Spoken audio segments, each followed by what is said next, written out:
coming off an open week, do you think that helps the team, or would you have liked to have? I know Shannon was saying he would have liked to get out there as quick as possible after a loss. I don't know. After you've done as long as I have, you just kind of go with the flow. Obviously, you like to get back out there and play again, but at the same time, just gave you an extra week to work on fundamentals and get better. Hopefully we'll tackle better this week, and we'll run to the ball a little better this week, and we'll be a better defense. So that's there's always pluses and negatives to both. Did you see the team grow in those fundamental areas? I think so. I hope so. I mean, we really worked on them. That was a big emphasis. I feel like we did. I feel like we had good practices. I think we were all excited about playing Appy State, who's a great football team. And, I think the kids were a little disappointed that didn't happen, but our preparation for them was going well. We were working hard, and we were working on a lot of fundamentals definitely as tackling, chasing football, and we just kind of added on to it. What have you seen from the Rice video? They're a very physical, big football team. They're very personnel driven. They've got a lot of different personnel, like Stanford. A lot of heavy, big guys. A lot of 2 and 3 tight ends, extra tackles. They've kind of had our number the last 2 years. With their offense. Defensively, we've struggled against them. I know that the wide receiver, 28, he killed us last year. Had a career day against us, and number 2 had a great rushing game against us. The year before, number 33 didn't, against us. So their skill guys have kind of given us issues for the last 2 years. So that's really a big concern for us, because we really hadn't stopped them. We just basically knocked on wood, outscored them, and hopefully we'll play better defense this Saturday. With them being a little more of a physical football team up front, running some 2 tight sets and stuff, would be more important for you guys to be able to roll in a little more size along the defensive line this week, or? Yeah, we're going to, at times maybe, but we're going to do what we do.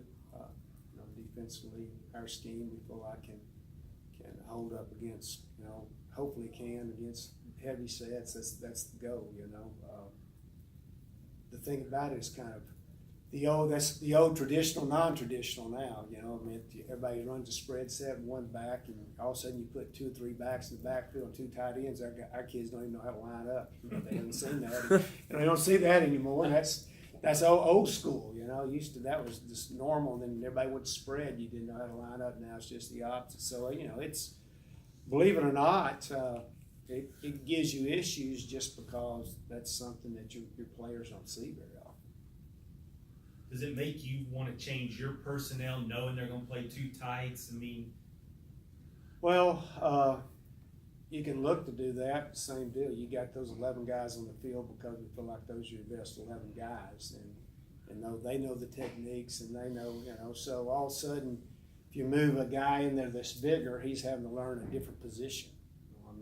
That's kind of, and so now you reteach and start from scratch, and that sounds good until all of a sudden, well, what they motion here or do that, you know what I'm saying? So we're going to try to stay normal as much as possible, and hopefully we can hold up. But then that's our goal, is just play football and make sure we're in the right spots and use the right techniques and make them execute. Hopefully we're going to have to. What we're going to have to do is we're going to have to play more physical.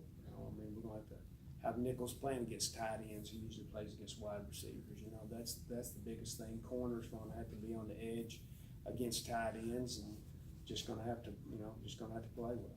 The front 7 playing a bigger team like that, that's a ground and pound it.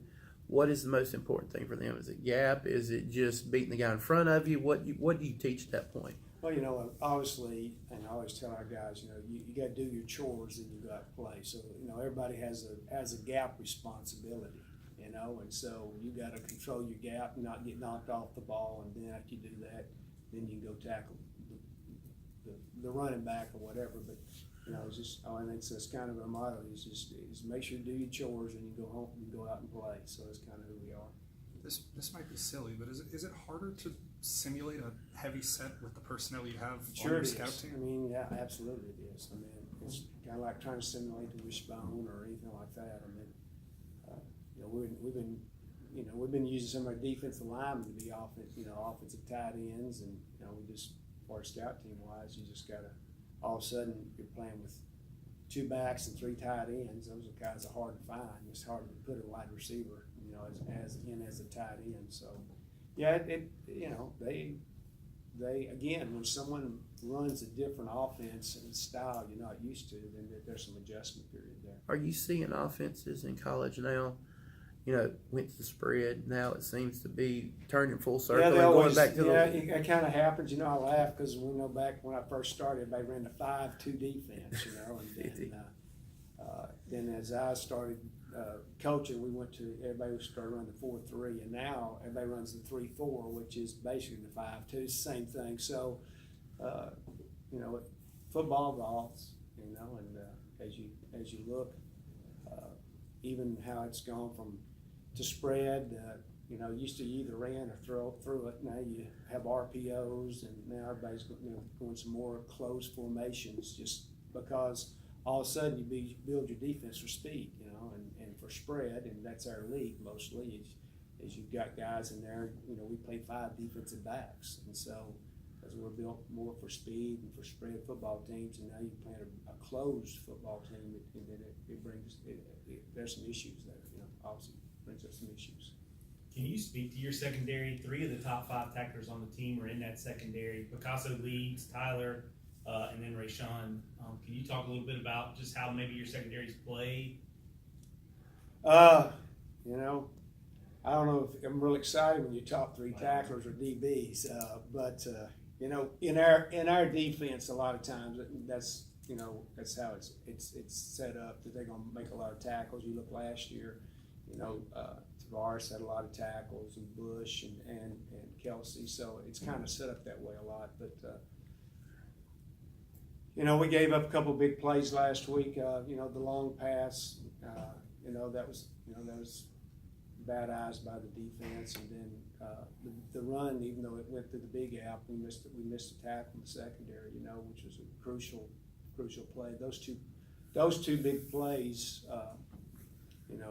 gave them 14 points. And so overall, though, I think we're playing pretty good. And usually when you get a big play, that somehow there's a breakdown in the secondary, because if they break through there, we got to tackle them, obviously, and then if they catch a pass, I just hate for them being wide open. But they're getting better. This again, for me as a secondary coach, it was nice to have an extra week. To be honest, but